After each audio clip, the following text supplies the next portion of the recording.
Friends, welcome two commerce tutorial. ഇന്ന് നമ്മൾ discuss ചെയ്യാൻ പോകുന്നത് പെർഫോമൻസ് ഓഫ് കോൺട്രാക്റ്റിലെ പുതിയൊരു സെക്ഷനാണ്. Contract which need not be performed. Contract which need not be performed എന്ന് വെച്ച് കഴിഞ്ഞാൽ ചില കോൺട്രാക്റ്റ് പെർഫോം ചെയ്യേണ്ട ആവശ്യമില്ലാത്ത കേസുകളുണ്ട്. അത്തരം പല സെക്ഷൻസ് അല്ലെങ്കിൽ അത്തരം കേസുകളാണ് നമ്മൾ ഡിസ്കസ് ചെയ്യുന്നത്. ഫസ്റ്റ് വൺ എന്ന് പറയുകയാണെങ്കിൽ when it's performance become impossible, section 56 എന്ന് വെച്ചാൽ ചില കോൺട്രാക്റ്റിൻ്റെ പെർഫോമൻസ് ഇമ്പോസിബിൾ ആണ് എന്നുണ്ടെങ്കിൽ അത്തരം കോൺട്രാക്റ്റ് എന്താണ്, പെർഫോം ചെയ്യേണ്ട ആവശ്യമില്ല. When the parties to its agree to substitute a new contract for it or to rescind or after it, section 62. ചില കോൺട്രാക്റ്റുകൾക്ക് അല്ലെങ്കിൽ ചില കോൺട്രാക്റ്റുകൾക്ക് പകരമായിട്ട് പുതിയൊരു കോൺട്രാക്റ്റ് വെക്കാനോ അല്ലെങ്കിൽ ആ കോൺട്രാക്റ്റിൽ ക്യാൻസൽ ചെയ്യാനോ ആൾട്ടർ ചെയ്യാൻ മീൻസ് ചേഞ്ച് ചെയ്യാനോ ആ കോൺട്രാക്റ്റിലെ പാർട്ടീസിന് പാർട്ടീസ് ആ കോൺട്രാക്റ്റ് ചേഞ്ച് ചെയ്യുകയാണ് അല്ലെങ്കിൽ ക്യാൻസൽ ചെയ്യുകയാണ് എന്ന് എഗ്രി ചെയ്യുകയാണെങ്കിൽ ആ പഴയ കോൺട്രാക്റ്റ് പെർഫോം ചെയ്യേണ്ടതില്ല എന്നാണ് പറയുന്നത്. ഓൾറെഡി ഉള്ള പഴയ കോൺട്രാക്റ്റ് പെർഫോം ചെയ്യേണ്ടതില്ല. പുതിയ കോൺട്രാക്റ്റിൽ തരത്തിലുള്ള മാറ്റങ്ങൾ വരുത്തി കഴിഞ്ഞാൽ ആ ഒരു പഴയ കോൺട്രാക്റ്റ് പെർഫോം ചെയ്യേണ്ട ആവശ്യമില്ല എന്നാണ് പറയുന്നത്. Next, when the parties to a contract agree to dispense with or remit performance of promisee either wholly or in part, the original contract stands discharged, section 63. അതായത് ചില കേസുകളിൽ കോൺട്രാക്റ്റിലെ പാർട്ടീസ് അവിടെ പ്രോമിസിൻ്റെ പെർഫോമൻസ് ചിലപ്പോൾ മുഴുവനായി അല്ലെങ്കിൽ ഭാഗികമായി ഒഴിവാക്കാറുണ്ട്.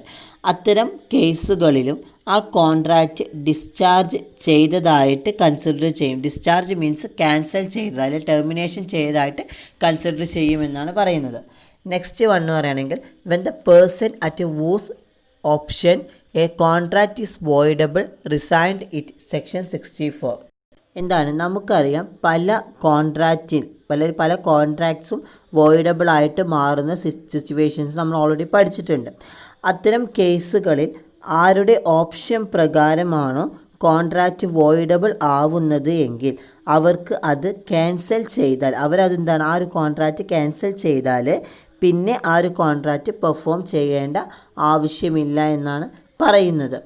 Next, when the promisee neglects or refuse to afford the promiser reasonable facilities for the performance of his promise, section 67.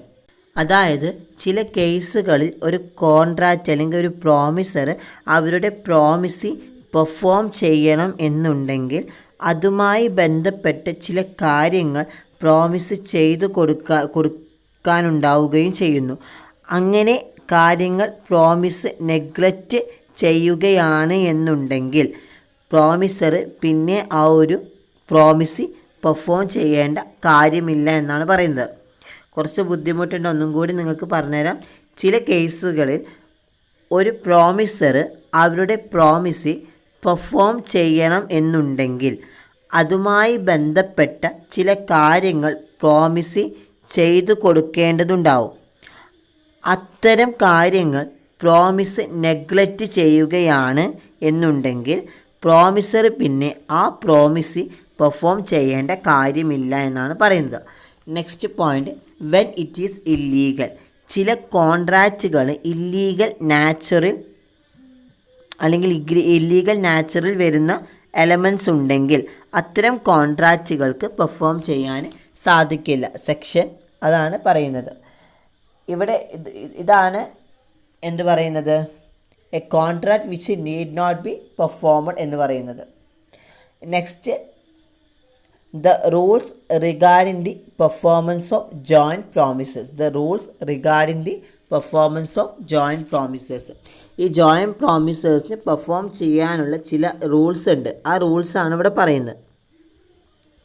എന്ന് വെച്ചാൽ ജോയിൻറ്റ് പ്രോമിസർ എന്ന് പറയുകയാണെങ്കിൽ ചില കേസുകളിൽ കോൺട്രാക്റ്റിലെ പാർട്ടീസ് 2 or more പേഴ്സൺസ് ആണ്. ആണ് പ്രോമിസ് ചെയ്യുന്നെങ്കിൽ, അല്ലെങ്കിൽ ചില കേസുകളിൽ ഒരു കോൺട്രാക്റ്റിലെ പാർട്ടീസ് രണ്ടോ അതിലധികമോ ആളാണ് പ്രോമിസ് ചെയ്യുന്നതെങ്കിൽ അത്തരം ആളുകളെയാണ് നമ്മൾ എന്ത് പറയുന്നത്, ജോയിൻറ്റ് പ്രോമിസേഴ്സ് അല്ലെങ്കിൽ ജോയിൻറ്റ് പ്രോമിസസ് എന്ന് പറയുന്നത്. അതിൽ ഫസ്റ്റ് റൂൾസ് ആണ് പറയുന്നത് ഡിവല്യൂഷൻ of joint liabilities section 42.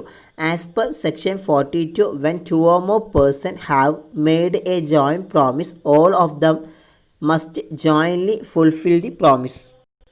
Section 42 പ്രകാരം ഒരു പ്രോമിസർ വെച്ചിട്ടുള്ളത് രണ്ടോ അതിൽ കൂടുതലോ പേരെ ആണെങ്കിൽ അവർ എല്ലാവരും കൂടി ഒരുമിച്ച് പ്രോമിസ് പെർഫോം ചെയ്യണം എന്നാണ് പറയുന്നത്. എന്ന് വെച്ച് കഴിഞ്ഞാൽ ഒരു പ്രോമിസർ വെച്ചിട്ടുള്ളത് രണ്ടോ അതിൽ കൂടുതലോ പേരെയാണെങ്കിൽ അവർ എല്ലാവരും കൂടി ഒരുമിച്ച് ആ ഒരു പ്രോമിസ് പെർഫോം ചെയ്യണം എന്നാണ് പറയുന്നത്. Next one, if any of them die his legal representatives must jointly with the surviving promisors fulfil the promise. എന്ന് വെച്ച് കഴിഞ്ഞാൽ അതായത് രണ്ടോ അതിൽ കൂടുതലോ പ്രോമിസേഴ്സ് ഉണ്ട്, അതിൽ ഒരാൾ മരിക്കുകയാണ് എന്നുണ്ടെങ്കിൽ ആ മരിച്ച വ്യക്തിയുടെ ലീഗൽ റെപ്രസെൻറ്റേറ്റീവ്സ് ജീവിച്ചിരിപ്പുള്ള പ്രോമിസേഴ്സുമായി ഒരുമിച്ച് ചേർന്നിട്ട് ആ ഒരു പ്രോമിസ് ഫുൾഫിൽ ചെയ്യണം എന്നാണ് പറയുന്നത്.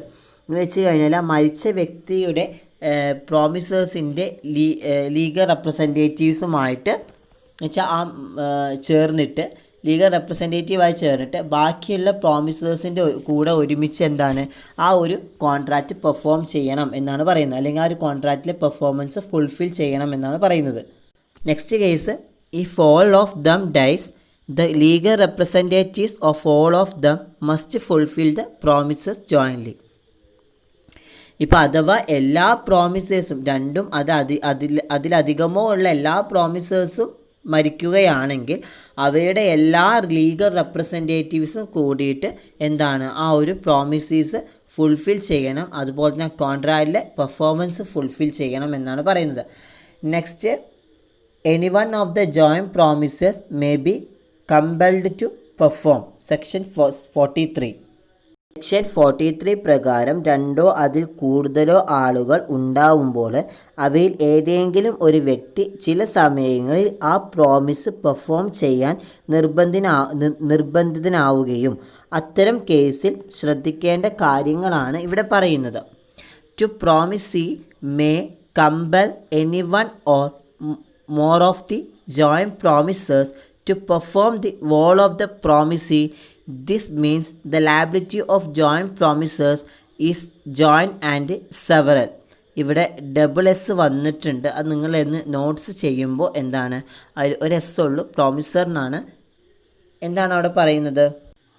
ഇവിടെ പറയുന്നത് അതായത് ഒരു പ്രോമിസ് പെർഫോം ചെയ്യണം എന്നുള്ളത് രണ്ടോ അതിൽ കൂടുതലോ ഉള്ള ആളുകളിൽ നിന്ന് ഒരാളെ സെലക്ട് ചെയ്ത് അയാൾക്ക് ആ പ്രോമിസ് പെർഫോം ചെയ്യാനുള്ള റൈറ്റ്സ് കൊടുത്തു കഴിഞ്ഞാൽ ബാക്കിയുള്ള എല്ലാ പ്രോമിസേഴ്സും ആ ഒരു റൈറ്റ്സുമായിട്ട് അല്ലെങ്കിൽ ആ ഒരു റൈറ്റ്സുമായിട്ട് പൊരുത്തപ്പെടണം എന്നാണ് പറയുന്നത്.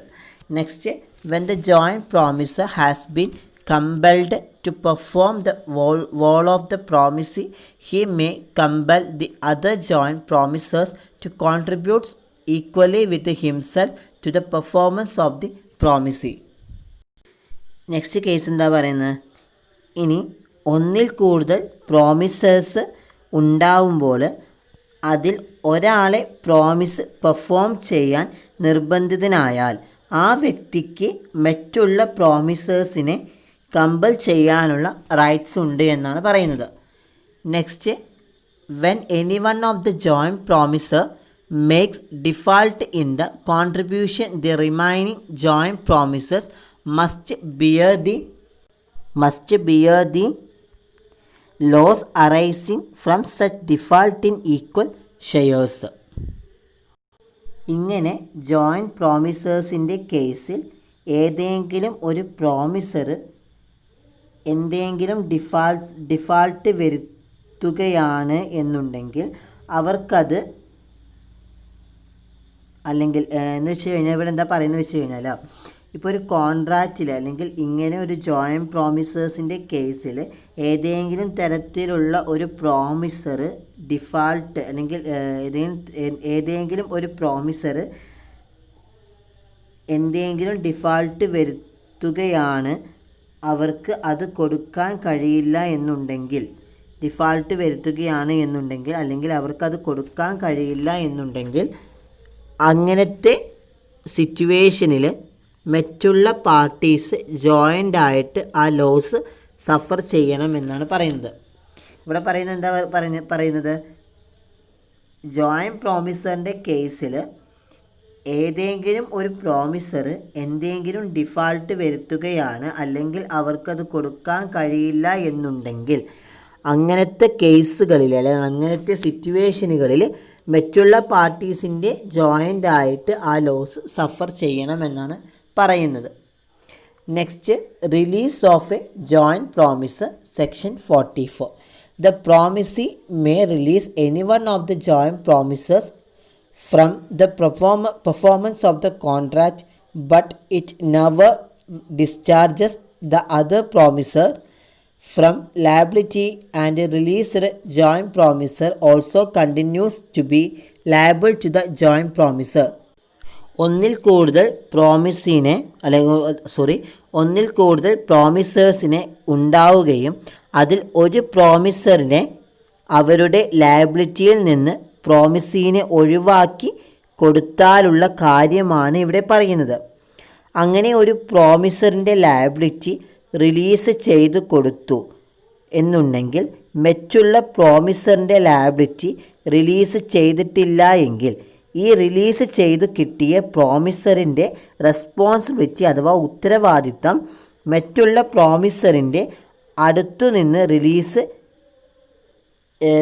ചെയ്യുന്നില്ല അല്ലെങ്കിൽ റിലീസ് ആവുകയില്ല എന്നാണ് പറയുന്നത്. Next, ഡിവല്യൂഷൻ of joint rights, section 45. ഡിവല്യൂഷൻ of joint rights section 45 പ്രകാരം when a person has made a promise to several person, these person are known as joint promises. Joint promisees എന്ന് പറയുകയാണെങ്കിൽ രണ്ടോ അതിൽ അധികമോ ആളുകൾ ഒരു കോൺട്രാക്റ്റിൽ ജോയിൻറ്റ് പ്രോമിസി ആയിട്ട് പെർഫോം ചെയ്യുന്നുണ്ടെങ്കിൽ അത്തരം പേഴ്സൺസ് അല്ലെങ്കിൽ ഒരു ജോയിൻറ്റ് പ്രോമിസി ആണെങ്കിൽ അത്തരം പേഴ്സൺസിനെ നമ്മളെന്താണ് ജോയിൻറ്റ് പ്രോമിസി എന്ന് പറയുന്നു. Unless A കോൺട്രാറി intention appears from the contract, the right to claim performance rests with all of the joint promises. ചില കോൺട്രാക്റ്റുകളുടെ കേസിൽ ഒന്നിൽ കൂടുതൽ പ്രോമിസേഴ്സ് വരാം. അത്തരം പ്രോമിസീസ് വരുമ്പോൾ ആ പ്രോമിസീസ് എല്ലാവർക്കും പെർഫോം ചെയ്യാനുള്ള അല്ലെങ്കിൽ എല്ലാവർക്കും പെർഫോമൻസ് ക്ലെയിം ചെയ്യാനുള്ള റൈറ്റ്സ് ഉണ്ട് എന്നാണ് പറയുന്നത്. ചില കേസുകളിൽ ചില കോൺട്രാക്റ്റിൻ്റെ കേസുകളിൽ ഒന്നിൽ കൂടുതൽ പ്രോമിസേഴ്സ് വരാൻ ചാൻസ് ഉണ്ട്.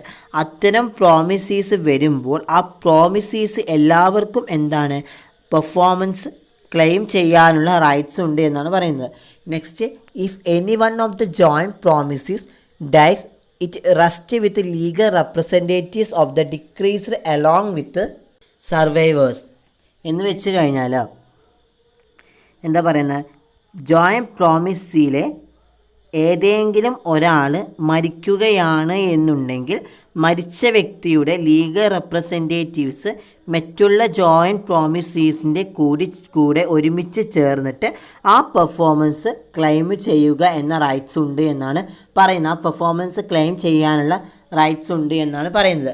അപ്പോൾ ഇന്ന് നമ്മൾ ഡിസ്കസ് ചെയ്തത് പെർഫോമൻസ് ഓഫ് എ കോൺട്രാക്റ്റിൽ which need not be performed, അതുപോലെ തന്നെ രണ്ടാമത്തെ എന്താണ് റൂൾസ് റിഗാർഡിങ് എന്തൊക്കെ റൂൾസാണ് ഒരു ജോയിൻറ്റ് പ്രോമിസീസ് പെർഫോം ചെയ്യുമ്പോൾ ഉള്ള റൂൾസ് ഏതൊക്കെയാണ് എന്നുള്ളതാണ് നമ്മൾ ഡിസ്കസ് ചെയ്തത്. അപ്പോൾ നിങ്ങൾക്ക് എന്തെങ്കിലും തരത്തിലുള്ള ഡൗട്ട്സ് ഉണ്ടെങ്കിൽ നിങ്ങൾ പറയേണ്ടതാണ്, അല്ലെങ്കിൽ താഴെ കമൻറ്റ് ബോക്സ് ഇട്ട് കഴിഞ്ഞാൽ ഞാൻ നെക്സ്റ്റ് വീഡിയോസിൽ നിങ്ങൾക്കത് ഡിസ്കസ് ചെയ്തു തരും.